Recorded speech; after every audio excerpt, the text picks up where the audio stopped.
దేవునికే మహిమ కలుగును గాక. దేవునికే స్తోత్రము కలుగును గాక. ప్రభునందు దేవుని పిల్లలారా, ఈరోజు వాక్యం అంశం ఏమిటంటే నేర్చుకునుట. 3 భాగాలు. మొదటి భాగం ఏమిటంటే నేర్చుకున్నవారు ఏం చేస్తారు, ఒక 3 విషయాలు. 2 ఏమి చేయాలా. 3వ భాగము నేర్చుకోవడం వల్ల కలిగే మేలు. ఈరోజు మనం ధ్యానం చేస్తున్నాం. తేండి అందుకొరకు మూలవాక్యం చదువుకుందాం. మత్తయి సువార్త 11వ అధ్యాయము 28-29 వచ్చారు. తీసిన వారు త్వరగా చదవండి. మత్తయి సువార్త 11వ అధ్యాయము 28-29 వచ్చారు. ప్రయాసపడి భారము మోసుకొనుచున్న సమస్త జనులారా, నా యొద్దకు రండి, నేను మీకు విశ్రాంతి కలుగు చేతును. నేను సాత్వికుడను, దీన మనసు గలవాడను గనుక మీ మీద నా కాడు ఎత్తుకునుడి,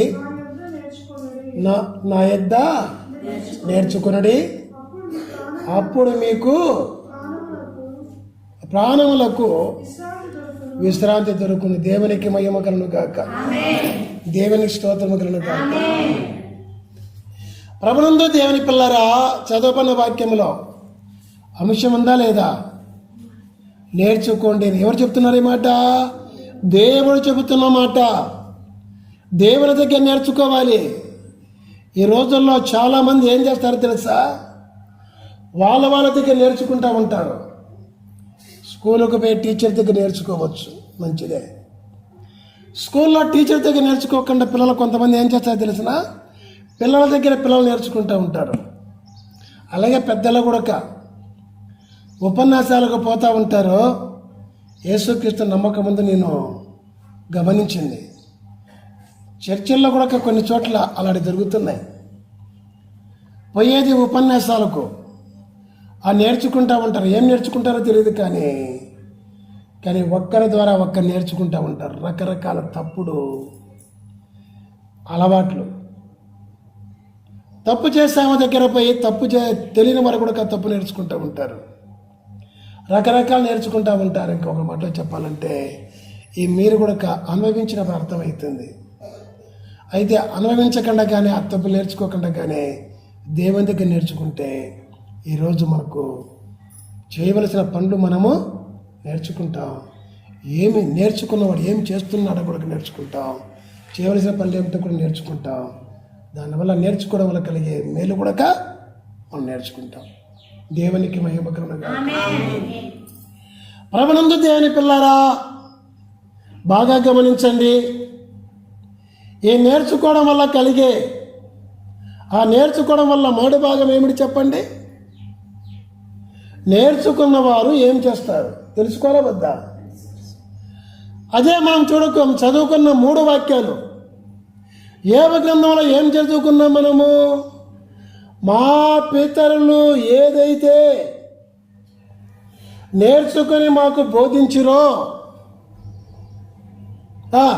వాళ్ళు మరుగు చేయకుండా అదే మేము బోధిస్తున్నాము. దేవునికి మహిమ కలుగును గాక.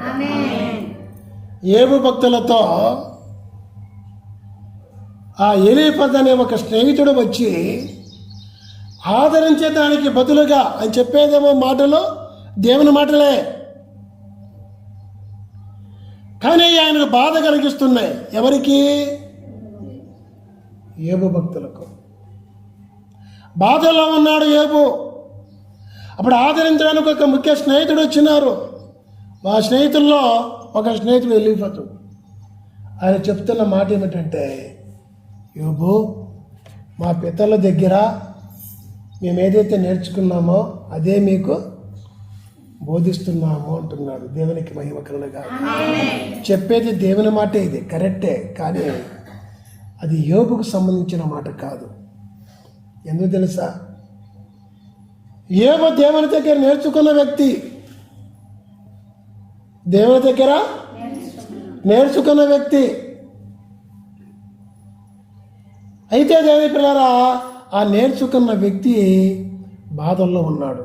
ఆ బాధల్లో ఉండడానికి కారణం ఏమిటంటే, ఒకటి పరీక్ష, దేవుని దగ్గర పరీక్ష. ఆయన శ్రమలనే కొలిమిలో పరీక్షింపబడతాడు. పరీక్షింపబడుతూ తెలియనివి తెలుసుకుంటూ ఉన్నాడు. దేవునికి మహిమ కలుగుగాక. దేవునికే స్తోత్రము కలుగుగాక. ప్రభునందు దేవుని పిల్లారా, కానీ యోబు కథ చెప్పవలసిన మాట అది నేర్చుకొని వారికి చెప్పాలా. ఈరోజు నువ్వు నేను నేర్చుకుంటున్నావేమో, మంచిదే. ఎందుకంటే ఇప్పుడు మనం వినే మాటలు ఆ పెద్దల దగ్గర నేర్చుకున్న మాటలు ఇక్కడ రాయబడి ఉండగా దేవుని మాట మనము వింటున్నాం. అదేమిటంటే, నేర్చుకున్నవాడు ఏం చేస్తాడు? పెద్దల యొక్క అనుభవాలు నేర్చుకొని, దేవుని దగ్గర నేర్చుకున్న పెద్దలు ఉంటారు కదా, వాళ్ళ యొక్క అనుభవాలు నేర్చుకొని బోధించేవారుగా ఉంటారు. అర్థమైంది కదా? ఉందా లేదా? ఇక్కడ ఎవరికి బోధించాలా? చాలామంది బోధకులు బోధించే విశ్వాసాలు ఉంటారు.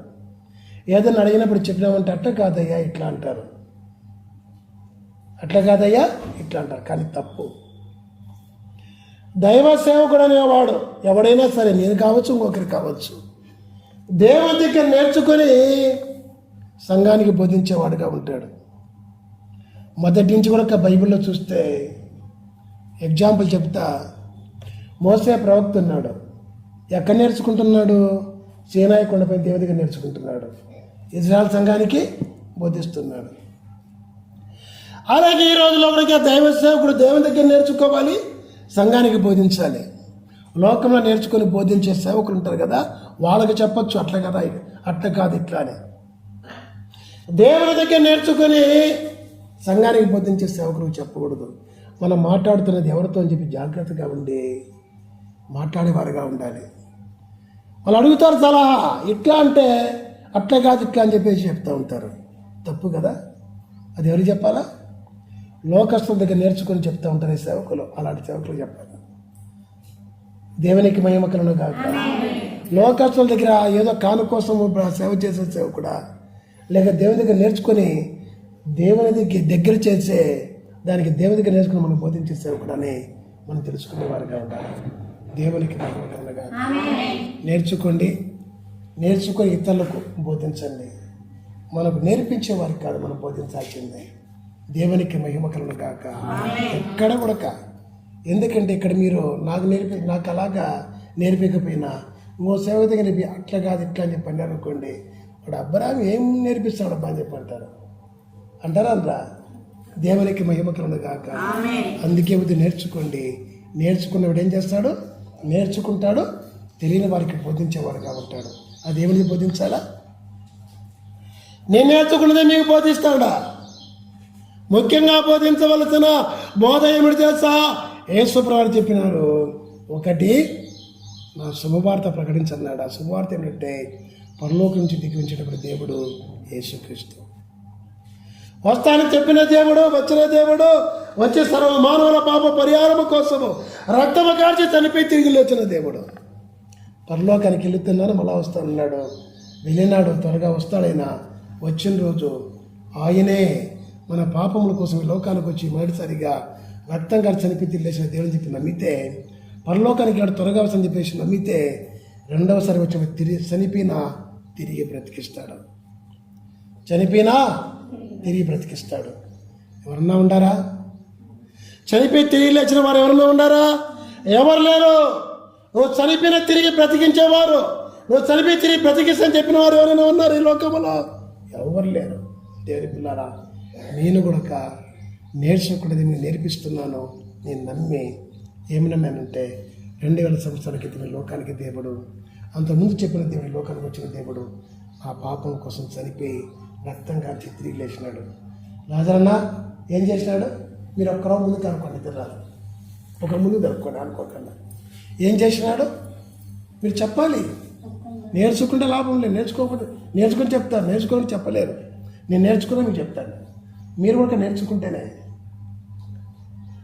నేర్చుకొని దేవుడు చెప్తున్నాను. నా కోసం 2000 సంవత్సరాల క్రితం లోకానికి చెప్పండి ఈ లోకానికి వచ్చిన దేవుడు యేసుక్రీస్తు, నా పాపం నిమిత్తం రక్తం కట్టి చనిపించి లేచిన దేవుడు ఆయన. చెప్పాలి.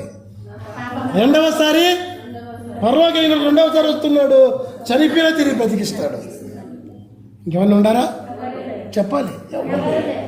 అందుకే నేను నమ్ముకున్నాను, నమ్ముకొని ప్రకటిస్తున్నాను. దేవునికి మహిమ కలుగుగా. నీవు కూడా నేర్చుకుంటే నమ్ముకుంటావు, నమ్ముకొని ఆయన ప్రకటిస్తావు. అదే ఈ భూలోకంలో నీవు మోసుకొని పోయి ఆస్తి, స్థిరమైన ఆస్తి, శాశ్వతమైన ఆస్తి. పరలోకానికి నువ్వు చెప్పడం వల్ల ఒక ఆత్మ రక్షణ పొందితే నీకు తెలియకుండా పరలోకంలో నీకు ఒక ఆత్మ అక్కడ చేర్చబడుతుంది. నీతో కూడా ఆత్మ ఉంటుంది, నీకు ఒక సంపదగా ఉంటుంది ఆత్మ. దేవునికి మహిమ కలుగుగా. దేవునికే స్తోత్రం కలుగుగా. నెంబర్ 2, మేడు భాగంలోనే 1వ భాగంలో 2వ మాట ఏమిటంటే, 1 బోధిస్తారు నేర్చుకున్న వాళ్ళు, 2 ఆయన దగ్గరికి వచ్చేవారుగా ఉంటారు. యోహాను సువార్త 6వ అధ్యాయము 45వ వచనం. మనం 46 చదువుకున్నాం, 2 పొరపాటు. అది 45వ వచనంలో ఉంటుంది. ఎవడైతే నేర్చుకుంటాడో ఆ నేర్చుకున్నవాడంట ఆయన దగ్గరికి వస్తాడంట. నేర్చుకున్నవాడు రాకుండా పోతాడా? నేను కొత్తగా నేర్చుకున్నప్పుడు ఈ నుంచి బెంగళూరు అంత దూరం పోయేవాళ్ళం. నేను, నా భార్య, నా బిడ్డ ఇసాకు. ప్రతి వారం, ప్రతి శుక్రవారం పోతే, శనివారం నైట్కి పోతే సోమవారం ఇంటికి వచ్చేవాళ్ళం చర్చికి. నేర్చుకోకనే ఇంటికి రాలేకున్నారు ఊర్లో వాళ్ళు. అక్కడనే ఉన్నారు. చచ్చిపోయిన శవాలను బ్రతికించాడు దేవుడు, బ్రతికించినాడు. పక్కన వెనకాలే మన చర్చి వెనకాల ఉన్నారు. వాళ్ళు రాలే. కారణము నేర్చుకోరా. ఎవడైతే నేర్చుకుంటాడో వాళ్ళ దగ్గరికి వస్తాడు అంటున్నాడు యేసు ప్రభు. ఈ వద్దు వచ్చిన మీరు మళ్ళీ రాకుండా ఉంటారా నేర్చుకుంటే? ఉందా లేదా? 45వ వచనంలో గట్టిగా చెప్పండి అమ్మా. ఉంది కదా, మీరు గట్టిగా చెప్పి నేర్చుకోండి అడిగినప్పుడు. ఎందుకంటే ఇక్కడ దేవునికి మహిమ కలుగును గాక. గట్టిగా చెప్పేవారుగా ఉండాలా. దేవుని స్తోత్రము కలుగును గాక. దేవునికి మహిమ కలుగును గాక. 3వ మాట ఏమిటంటే, దేవుని పిల్లారా, రోమాపత్రిక చూడండి. రోమాపత్రిక 16వ అధ్యాయము. రోమాపత్రిక 16వ అధ్యాయము. దేవునికి మహిమ కలుగును గాక. దేవునికి స్తోత్రము కలుగును గాక. దేవునికే మహిమ కలుగును గాక. దేవునికే స్తోత్రము కలుగును గాక. దేవుని పిల్లారా, రోమాపత్రిక 16వ అధ్యాయము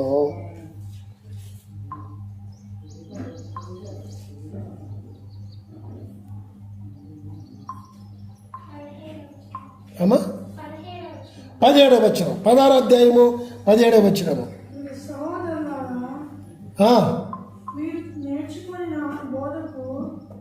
మీరు నేర్చుకునేనా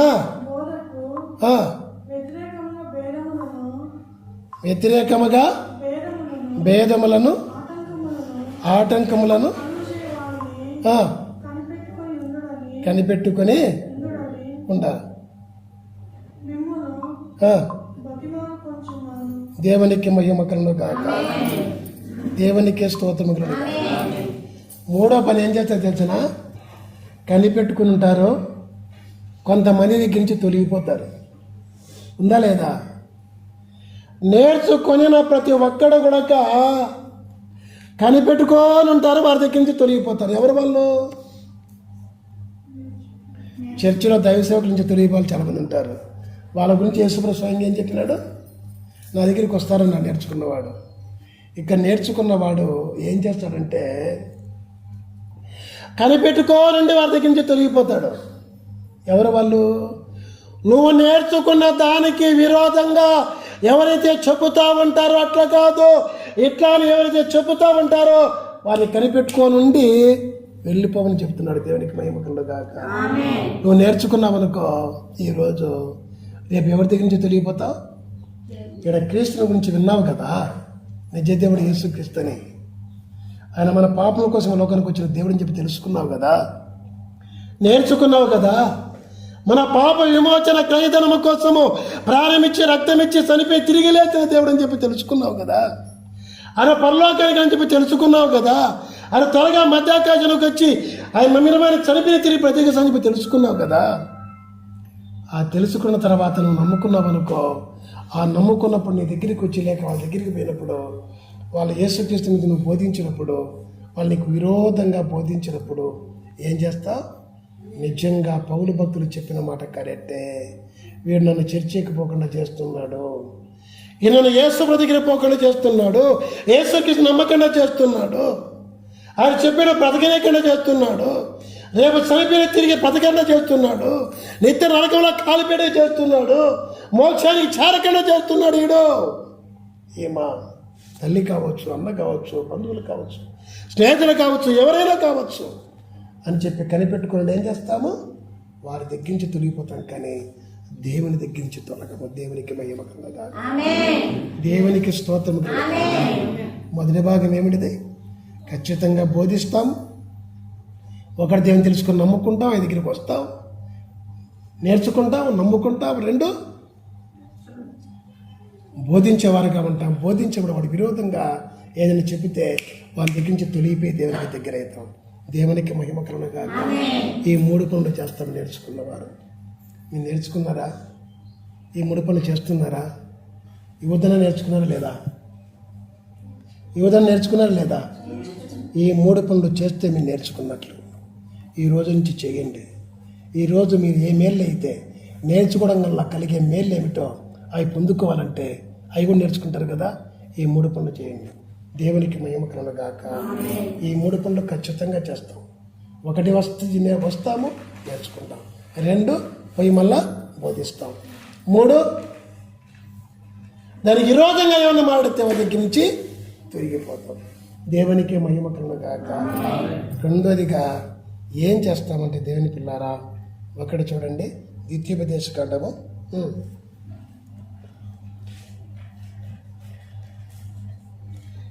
4వ అధ్యాయం 10వ వచనం. రెండో భాగం ఏమిటిది? ఏమి చేస్తాము అనేది. దేవునికి మహిమ కలుగుగాక. ద్వితీయోపదేశకాండం 4వ అధ్యాయం 10వ వచనం.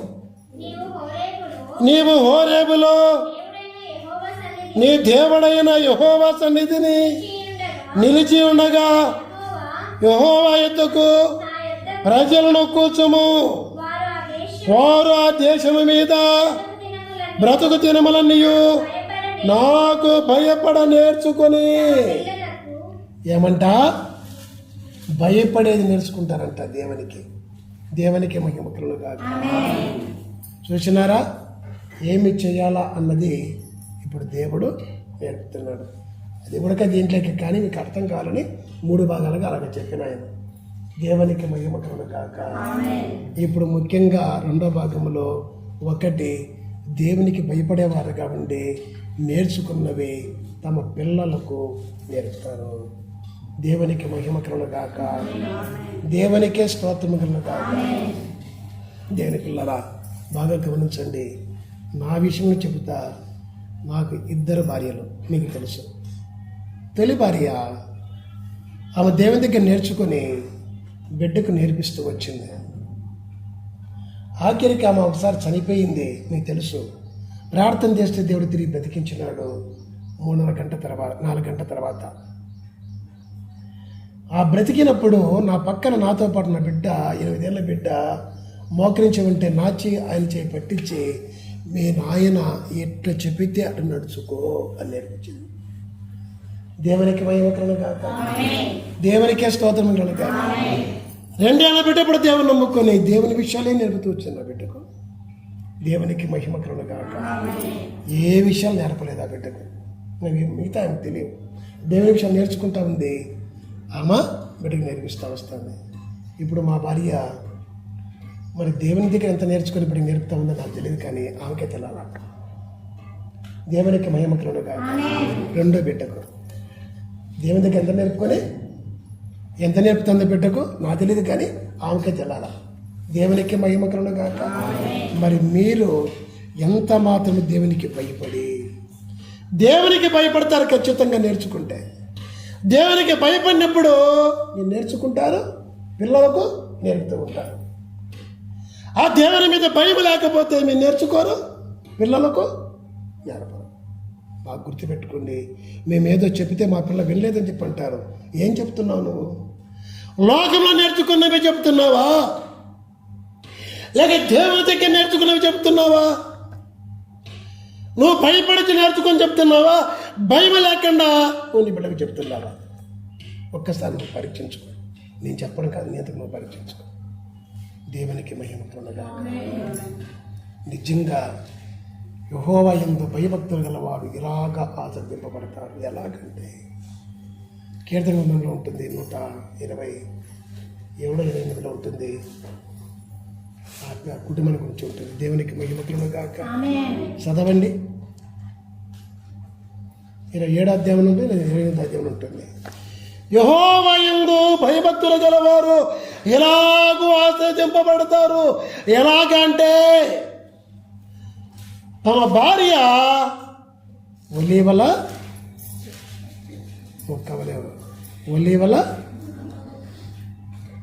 మొక్కవలే ఉంటుందట. దేవునికి మహిమ కలుగునుగాక. పిల్లలు ఎలాగుంటారంట? ఆ ద్రాక్ష వల్ల భార్య ఉంటుంది, పిల్లలు ఒలీవల మొక్క వలె ఉంటారు. దేవునికి మహిమ కలుగునుగాక. అంటే నువ్వు భయపడి నేర్చుకుని వారికి నేర్పించినప్పుడు వాళ్ళు కూడా బోధించేవారుగా ఉంటారు. నీ బల్ల దగ్గర భోజనము తింటూ తృప్తిగా వాళ్ళు కూడా దేవుని గురించి బోధించేవారిగా ఉంటారు. ఎందుకంటే ఒలీవల మొక్క సువాత తెలిపింది నోవహు. దేవునికి మహిమ కలుగునుగాక. దేవునికి స్తోత్రం కలుగునుగాక. ఈ రోజుల్లో భార్యలు వచ్చారు, భర్తలు రాలే. కారణం వాళ్ళు నేర్చుకోలేదు. అందుకే వాళ్ళ పిల్లలకు నేర్పలేకుంటారు, పిల్లలు కూడా నేర్చుకోలేకున్నారు.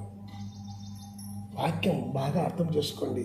అయ్యగారితో చెప్తాను చెప్పి అనుకోవాకండి, నేను చెప్పేది కాదు, దేవుడు చెప్తున్న మాట ఇదే. దేవునికి మహిమ కలుగునుగాక. దేవునికే స్తోత్రం కలుగునుగాక. చూసినారా ప్రయోజనం ఉందా లేదా? ఈ ప్రయోజనం గుర్తుపెట్టుకున్నాను. 3వ భాగంలో నేను గుర్తు చేస్తాను. ఇంకా చాలా ఉన్నాయి, కానీ మీకు కొన్ని మాటలు చెబుతాను. నేర్చుకొని చేయవలసిన మాటలు. ప్రకటన గ్రంథము 14వ అధ్యాయము 3వ వచనం. వారి సింహాసనము ఎదుటను ఆ 4 జీవుల ఎదుటను పెద్దల ఎదుటను ఒక కొత్త కీర్తన పాడుచున్నారు. భూలోకముల నుండి కొనబడిన ఆ 144,000 మంది తప్ప మరి ఎవడను ఆ కీర్తన నేర్చుకున్న జాలరు. దేవునికి మహిమ కలుగునుగాక. ఈ రోజుల్లో ఏ పాటని ఈజీగా పాడేస్తారు. బైబిల్ మిషన్ పాటలు చాలా కష్టంగా పడుతూ ఉంటుంది పాడడానికి. అందుకే మన బైబిల్ మిషన్ విశ్వాసం యొక్క ఏదో పాటలు పాడతారు, కానీ బైబిల్ మిషన్ పాటలు పాడరు. ఎవరు పాడతారు? దేవుడు కొనబడి అంటే ఏర్పరచుకున్న వారు మాత్రమే పాడగలుగుతారు. 100 ఎంతమంది ఉన్నారా? దేవునికి మహిమ కలుగునుగాక. దేవునికి స్తోత్రం కలుగునుగాక. 144,000 మంది వారు మాత్రమే పడతారంట. దేవునికి మహిమ కలుగునుగాక. ఎక్కడ పడతారంట వాళ్ళు? జీవుల ఎదుట, 4 జీవుల ఎదుట, సింహాసనము ఎదుట, 4 జీవుల ఎదుట, పెద్దల ఎదుట, 24 పెద్దల ఎదుట. ఈ రోజుల్లో బయలుమిషన్ యొక్క క్రమంలో ప్రారంభ ప్రార్థనలో ఎక్కడైనా కూడా, ఓ దేవా నువ్వు ఎక్కడికి రా, పరలోక దూతలు తీసుకొని రా, నీ సింహాసనం ఇక్కడ ఉంచు, 24 పెద్దలు తీసుకొని రా, 4 జీవులు తీసుకొని రా, ఇక్కడ ప్రార్థన చేస్తారా చేయరా? ఇది చేస్తే ఏరే సంఘస్థులు ఎగతాలు చేస్తూ ఉంటారు. బయలుమిషంలో అందరిని తీసుకున్నామంటారు అబ్బా అని. ఎగతాలు చేయొచ్చా? పరలోకము నెరవేర్చుండు, భూమి ఎందు నెరవేరని చెప్పి దేవుడు చెప్పాడా లేదా? మరి బయలుమిషన్ యొక్క క్రమంలో ఎవరుంటారు? దేవుని సింహాసనం ఉంటుంది, దేవుడు ఉంటాడు, 4 జీవులు ఉంటారు. వాళ్ళ ఎదుట పడుతున్నాం, మనం నిజంగా దేవుని ఆరాధిస్తున్నాం. బయలుమిషన్ యొక్క విశ్వాసంగా నేర్చుకోవాల్సిన ప్రాముఖ్యమైన మాట ఇది. దేవునికి మహిమ కలుగునుగాక. ఎగతాళి చేసే చోట సింహాసనం ఉంటుందా? అన్ని సంఘాలు ఒకటి అంటారు, కాదన్న నేను. అన్ని సంఘాలు క్రీస్తు సంఘాలే, కానీ క్రీస్తు ఉంటాడా సింహాసనం లేకపోతే? నువ్వు అడగకపోతే సింహాసనం ఉంటుందా? 4 జీవులు తెలుసు అని నువ్వు ప్రార్థిస్తే నువ్వు వచ్చేందుకు నీ విశ్వాసం కలిగి ఉంటావు. ప్రార్థన చేయకపోతే నీకు విశ్వాసం ఎట్లా వస్తుంది? ఊరికే విశ్వాసం సరిపోతుందా? ప్రార్థించే విశ్వాసం నీకు ఉండొద్దా? మరి ఈ కీర్తనలు దేవుని పిల్లారా ఎవరు పడతారంటే భయమించిన వాళ్ళే పడతారు, ఏర్పరచుకున్న వాళ్ళందరూ లేకుండా. కారణము ఏర్పాట్లకి రాండి. ఈరోజు దేవునికి మహిమకలుగా నేర్చుకోండి. నిజమే, బైబిల్ యొక్క ప్రత్యేకత ఇది. దేవునికి మహిమకలను గాక, దేవునికే స్తోత్రము కలుగును. రెండోది ఏం చేయాలి? మనము సింహాసనం ఎదుట పాడేవారిగా ఉండాలి. ఏర్పాటునికి వచ్చి సింహాసనం ఎదుట 4 చివరి ఎదుట 24 పెద్దల ఎదుట పాడే అనుభవం మనం కలిగి ఉండాలి. అది నేర్చుకోవాలా వద్దా? దేవునికే మహిమ కలుగును గాక, దేవునికే స్తోత్రం కలుగును గాక. ఇంకా 3వదిగా ఎబ్రియులకు రాసిన పత్రిక 5వ అధ్యాయము 8వ వచనం. ఆయన కుమారుడయుండియు తాను పొందిన శ్రమల వలన విధేయతను నేర్చుకొనెను. చాలామంది విధేయత చెప్పింది వినే అలవాటు ఉండదు. ఇట్లా వినేటి విద్రేస్తా అంటారు. అది విధేయత కాదు. వింటే విధేయత కాదు, విని ఆ ప్రకారం చేయడమే విధేయత. దేవునికి మహిమ కలుగును గాక. లాజరన్న విధేయత ఎవరు నేర్చుకున్నారు? దేవుని కుమారుడు ఈ లోకానికి వచ్చి దేవుడైన కూడా దేవుని దగ్గర నేర్చుకునే విధేయత కలిగి ఉన్నాడంట. యేసుప్రభు ఎవరు? దేవుని కుమారుడిగా లోకానికి వచ్చినాడు. కానీ ఆయనకి ఏముందంట? విధేయత ఉంది. ఈరోజు దేవుని నమ్మిన మనము ఎవరము? ఎందుకు నమ్మిన దేవుని కుమారుగా బ్రతికే తన కోసం, దేవుని కుమారుగా బ్రతికి దేవుని యొక్క రాజ్యం పరలోకం శోధనించుకోవడం కోసం, నరకం తప్పించడం కోసం, ఈ భూలోకం కూడా శోధనించుకోవడం కోసం దేవుని నమ్ముతున్నాం. లేకపోతే ఎందుకు నమ్మాలి? అవసరం లేదు, అసలు నమ్మాల్సిన అవసరం లేదు. నమ్మిన నేను దేవుని కుమార్తెగా బ్రతకాలంటే విధేయత కలిగి ఉండాలి. విధేయత, దేవుడు ఏం చెప్పితే అది చేసే విధేయత కలిగి ఉండాలి. దేవునికి మహిమ కలుగును గాక. 3 విషయం. 4 దేవునికే మహిమ కలుగును గాక, దేవునికే స్తోత్రము కలుగును గాక. మరి అందుకే అంటాడు తీతుకు రాసిన పత్రిక 3:14 వచనంలో, మన వారును నిష్ఫలులు కాకుండా నిమిత్తము అవసరమును బట్టి సమయోచితముగా సత్క్రియలను శ్రద్ధగా చేయుటకు నేర్చుకునేవలను. సత్క్రియ, మంచి క్రియ చేసేదానికి నేర్చుకోవాలా. మీరు చేస్తే చాలు, అయ్యగారు ప్రార్థన చేస్తే చాలు, మేము చర్చికి రావాల్సిన అవసరం లే. సత్క్రియ ఇదే. అయ్యగారి దగ్గర ఏదన్నా మనం 10 రూపాయలు తీసుకుంటే చాలు, మనం ఇవ్వాల్సిన అవసరం లే. సత్క్రియ ఇదే. చాలామంది ఇబ్బంది అంటే తప్పు నాదే, ఇప్పించిన చాలామందికి వారి యొక్క తిట్లు తింటాడా. దేవునికి మహిమ కలుగును గాక. సత్క్రియలు అయ్యే ఏమన్నాడు? దేవుని బిడ్డలు వడ్డీకి ఇవ్వచ్చా అంటారు. వడ్డీకి ఇవ్వచ్చు. ఎవరికి? దేవుని బిడ్డలకి ఇవ్వకూడదు. దేవుని బిడ్డ కాని వారికి ఇవ్వచ్చు అని చెప్పి బైబిల్ చెప్తుంది. నేను ఇవ్వలేదు కదా, ఇప్పించింది. అది ఇబ్బందులు అంటే దేవునికి మహిమ కలుగును గాక. ఇవ్వకూడదని దేవుడు చెప్పినాడు. అందుకే నేర్చుకొని కూడా నేర్చుకున్నట్లు చేయకుండా ఇప్పించినందుకు చాలా ఇబ్బందులు పడతాను. దేవునికి మహిమ కలుగును గాక. అందుకే తీర్మానం చేసుకున్నా, దేవుడిస్తే 10 రూపాయలు తిరుపంగా ఇవ్వచ్చు, కానీ వడ్డీకి మాత్రము ఇవ్వకూడదు. దేవునికి మహిమ కలుగును గాక. ప్రభునందు దేవుని పిల్లరా, సత్క్రియలు ఏదో కూడా ప్రతి ఒక్క విషయంలో కూడా సత్క్రియలు చేసేది మనం నేర్చుకోవాలా. దేవునికి మహిమ కలుగును గాక. ఇంకా చూడండి దేవుని పిల్లరా, 2 తిమోతి గ్రంథం 3వ అధ్యాయము 15వ వచనం, నీవు నేర్చుకుని రూఢి అని తెలుసుకున్నవి ఎవరి వలన నేర్చుకుంటావో ఆ సంగతి తెలుసుకొని వాటి యందు నిలకడగా ఉండు.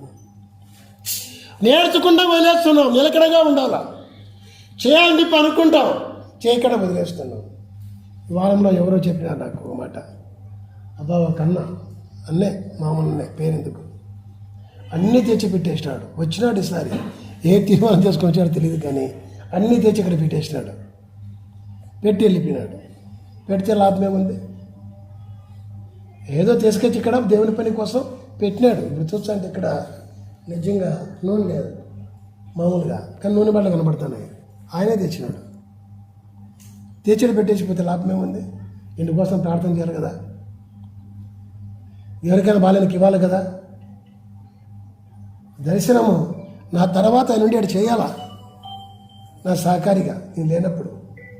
మరి తెచ్చిపెడితే లాభం ఏముంది? ఎవరు ఇవ్వాలి? ఎవరు ప్రార్థించాలి నూనె కోసం? దేవునికి మహిమ కలుగుగాక, దేవునికే స్తోత్రము కలుగుగాక. నిలకడగా ఉండాలి, స్థిరంగా ఉండాలి. ఏది చేసినా కూడా నిలకడ లేకుండా, స్థిరం లేకుండా ఏది చేయకూడదు.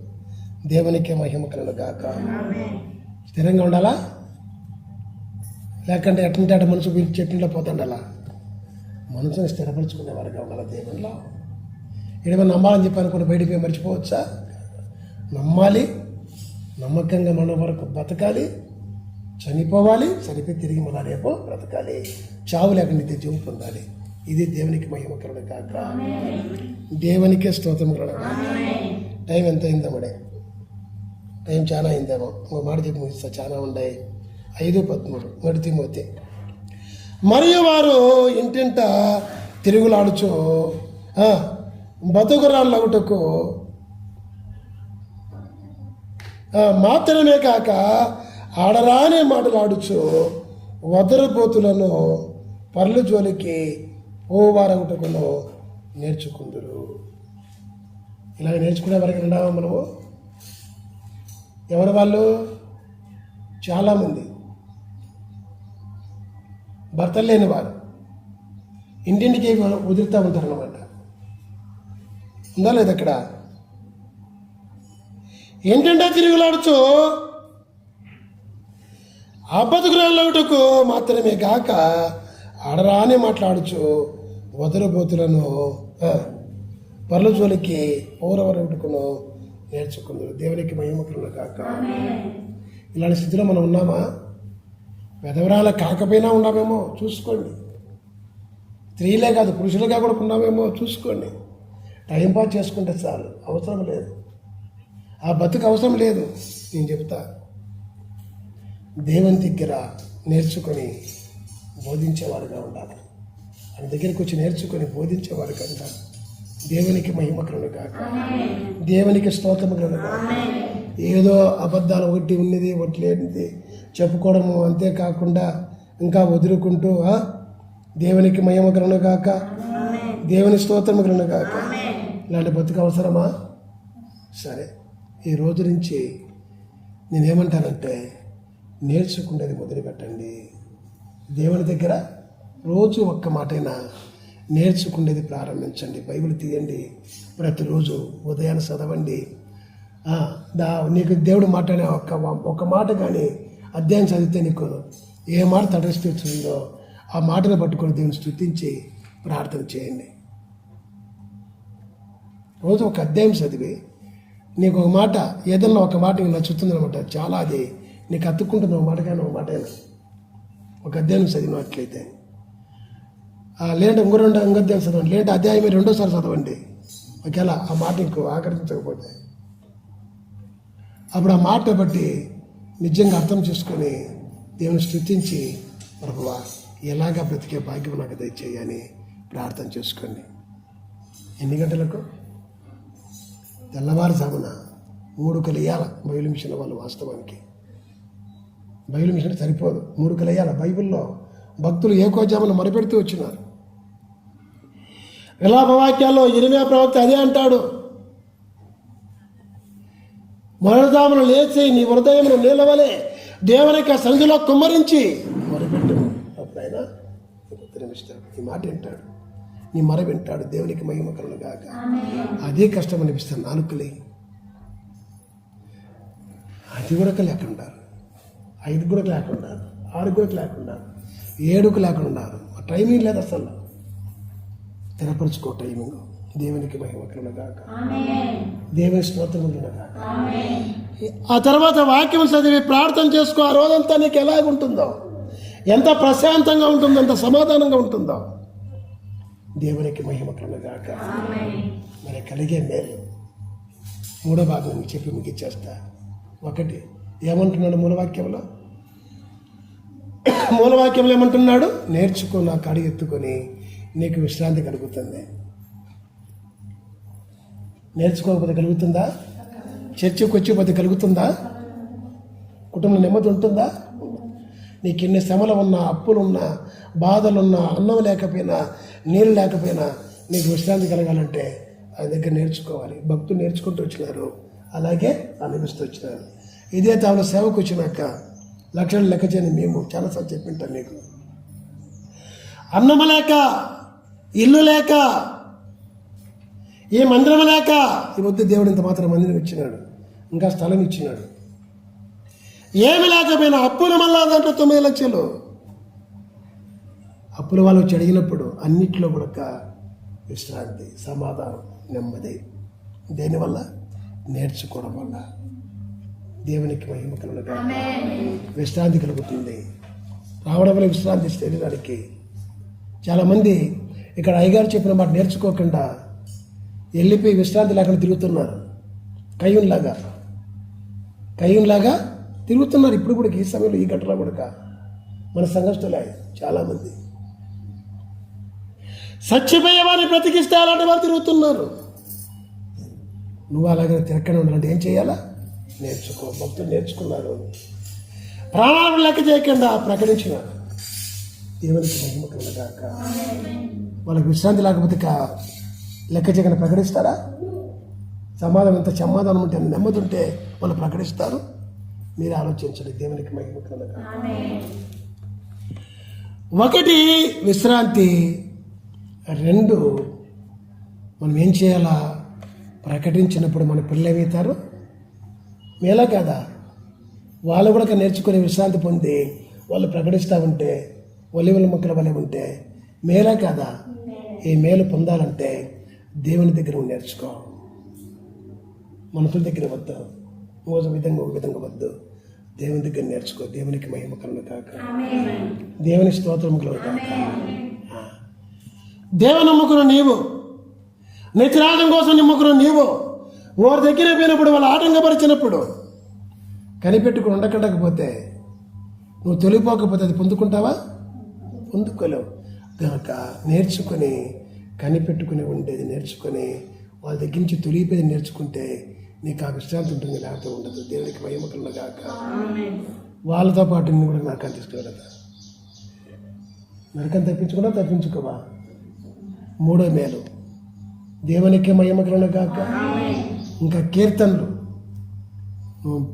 భయం నిమిషం క్రమాన్ని నేర్చుకుంటే దేవుని సింహాసనం దేవుడు, 4 జీవులు, 24 పెద్దలు వాళ్ళందరూ ఎదురున్న పాట పాడేది కూడా నేర్చుకుంటాం. భయం నిమిషం పాట. దేవునికి మహిమ కలుగుగాక. నాకు అసలు పాట అసలు రాదు, అయినా కూడా పాట సేవ చేస్తూనే ఉన్నా. నేర్చుకో. దేవునికి మహిమ కలుగుగాక. కొత్త కీర్తన దేవునికి మహిమ కలుగుగాక. ఒక కీర్తనల గురించి ఒక రోజు ప్రసంగం చేస్తా. ఇంకా కీర్తనలోకి వెళ్ళిపోతే మనము ప్రసంగము డైవర్ట్ అయిపోతుంది, పెరిగిపోతుంది. దేవునికి మహిమ కలుగుగాక. దేవునికే స్తోత్రం కలుగుగాక. మరి దేవుని పిల్లారా, ఇన్ని కూడా మేలు కాదా? ఈ మేలును పొందుకోవాలంటే ఏం చేయాలి? నేర్చుకునే వారుగా ఉండాలి. దేవునికి మహిమ కలుగుగాక. చూసారా? అందుకే అంటారు కదా పౌలు 5:8 ఆయన కుమారుడికి విధేయత. నువ్వు విధేయత కలిగి ఉన్నప్పుడు ఎట్టి శ్రమలైనా సహించగలుగుతావు, వాటిని ఓడించగలుగుతావు. ఇది మేలా కాదా? చెప్పాలి. మేలా కాదా? మాకు 2018 శ్రమలు వచ్చినాయి. ఈరోజు శ్రమలో ఉన్న వారికి శ్రమ తీరుస్తూనే ఉన్నాం. ఆ రోజు నుంచి కూడా కింద శ్రమలు ఉన్నా కూడా శ్రమల నుంచి ఇబ్బందులు తీరుస్తూనే ఉన్నాం. ప్రార్థన చేస్తే చచ్చిపోయి బ్రతుకుతున్నారు. ఇంతకంటే మేలు కావాలా? దయ్యాలు వెళ్ళిపోతున్నాయి. ఇంతకంటే మేలు కావాలా? రోగాల పదాన్ని ప్రార్థన చేసి ఎందుకంటే మేలు కావాలా? నువ్వు నేర్చుకుంటే ప్రార్థన చేసేది శ్రమల ద్వారా విధేయత నేర్చుకుంటే నువ్వు మేలు పొందుకుంటావు. దేవునికి మహిమ కలుగుగాక. అలాగే దేవుని పిల్లారా, విధేయత లేకపోతే ఏముంటుంది? దేవునికి ఉగ్రత ఉంటుంది. ఆ ఉగ్రత తప్పించుకోవడం మేలు కాదా? విధేయత అవసరమా లేదా? విధేయత ఏ చెప్పినా కూడా ఏదో నా కోసం చెప్పేసి కాకుండా ఏమి ఈరోజు ఎందుకు చెప్పి అన్నాడు, ఏ పొరపాటు ఉంది, ఏ పొరపాటును బట్టి ఈరోజు దేవుడు నాకు ఈ యొక్క వాక్యాన్ని మాట్లాడుతున్నాడు, అయ్యగారికి ఆ దేవుడు మాట్లాడమని చెప్పేసి పరీక్షించుకుంటే నీలో తప్పు కనపడుతుందేమో, తప్పు తీసుకుంటావేమో, తప్పుని బట్టి మేలు వచ్చే కీడుగా మేలు పొందుతావేమో. దేనివల్ల అయితే జరుగుతుందో మేలు? విధేయత వల్ల. అందుకే దేవుని యొక్క కోపం రాకుండా విధేయత కలిగి ఉండాలా. ఆ విధేయతను చంపేయమంటాడు కొలసల రాసిన పత్రికలో పౌలు గారు. దేవునికి మహిమ కలుగును గాక. అసలు భయం ఉంటే నిద్ర రాదు. దేవుని వాక్యం చెప్పేటప్పుడు భయం ఉంటే దేవునికి నిద్ర రానే రాదు. దేవునికి మహిమ కలుగును గాక. దేవునికే స్తోత్రము కలుగును గాక. ఆ భయం ఎప్పుడు వస్తుంది? నేర్చుకున్నప్పుడు. దేవునికి మహిమ కలుగును గాక. అలాగే దేవుని పిల్లారా, చూడండి తీతుకు రాసిన పత్రికలో నిష్ఫలం కాకుండా నిమిత్తము అవసరమును బట్టి సమయోచితముగా సత్క్రియలను శ్రద్ధగా చేటుకు నేర్చుకున్నది. సత్క్రియలు శ్రద్ధగా చేయడం వల్ల ఏం కనపడుతుంది? నిష్ప్రయోజనం కాకుండా ప్రయోజనకరంగా ఉంటుంది. అందుకే అయ్యగారు ఒక మాట అన్నారు, నువ్వు చిన్న తప్పు చేసినా కూడా తప్పుకు శిక్ష తప్పించుకోలేవు. చిన్న మేలు చేసినా మేలు దేవుడు మరిచే దేవుడు కాదు. మేలుకు మంచి ఫలమును పొందకుండా తప్పించుకోలేవు. అందుకే సత్క్రియలు, మంచి క్రియలు, మంచి పనులు మనము చేయకుండా ఆపకూడదు, మర్చిపోకూడదు. దేవునికి మహిమ కలుగును గాక. దేవుని స్తోత్రం కలుగును గాక. శ్రద్ధగా చేయట కొరకు. ఎలాగా? శ్రద్ధగా. 20 మంది 8 గంటలకు అడిగినారు, 10 అయిపోయింది. ఎంత ప్రారంభించరు? 10:05. నేను వచ్చి ప్రారంభించకపోతే 10:15 అయ్యేది. దేవునికి మహిమ కలుగును గాక. చూసారా? శ్రద్ధ లేనంత వల్ల. శ్రద్ధ. 1 గంట ముందు వేసి ఉంటే 1 గంట ముందు మందిరం గడియాలం కదా. అంటారా కదంటారా? దేవునికే మహిమ కలుగును గాక. దేవునికే స్తోత్రము కలుగును గాక. ఇప్పుడు నేనే మందిరం కడుక్కుంటాను అనుకోండి, మిమ్మల్ని వాక్యంతో కడిగేది ఎవరు? వాక్యంతో కడగాలి బాధ్యత నాకుంది కదా అని మందిరం కడుక్కుంటా. వాక్యంతో మిమ్మల్ని కడగాలి కదా. నేను మందిరం కడిగితే వాక్యంతో కడిగేది ఎవరు? సంఘాన్ని. దేవునికి మహిమ కలుగును గాక. నా దగ్గర నేర్చుకొని మీకు నేర్పిస్తాను కదా, మీరు కడగబడతారు. దేవునికి మహిమ కలుగును గాక. మంచిది. దేవుని పిల్లారా, ఇలాగ చెప్పుకుంటూ పోతే ఎన్నో మేలు ఉన్నాయి. ప్రతి ఒక్క మాటలో కూడా మనం చేయాల్సిన బాధ్యత కనపడుతుంది. ప్రతి మాటలో కూడా దాని వెనకాల మేలు కనపడుతుంది. దాన్ని చూడాలైతే కనిపెట్టుకోనండి, చూడాలా. బైబిల్లో చెప్పబడిన ప్రతి ఒక్క మాటలో కూడా ఒక్క మాట ఏది కూడా కానీలే, తొలిగా బైబిల్ మొదలుపెట్టి ఆదికాండ 1వ వచనంలో తొలి మాటను మనం ఒక్క మాట ధ్యానం చేసినట్లయితే దాంట్లో కీడు కనపడుతుంది, మేలు కనపడుతుంది. కీడు పోతుంది, మేలు మనం పొందుకుంటాం. ఎప్పుడు? అది మనం తెలుసుకున్నప్పుడు, నేర్చుకున్నప్పుడు. ఏ ఒక్క మాటైనా సరే. దేవునికి మహిమ కలుగును గాక. లేకపోతే నిజంగా ఎంత ఏర్పడి ఉండలేరు అసలు. అది కనుక దేవుడు బయలుపరచకపోతే. కనుక నేర్చుకునేది మీరు ఈ రోజు నుంచి ప్రారంభించండి. నేర్చుకుని చేయవలసిన పనులు చేసేదానికి శ్రద్ధగా నేర్చుకొని చేయండి. కీడు తప్పించుకొని మేలు పొందుకొని ముందుకెళ్ళడం. ఇటు భాగ్యము దేవుడు మీకు దయచేయను గాక.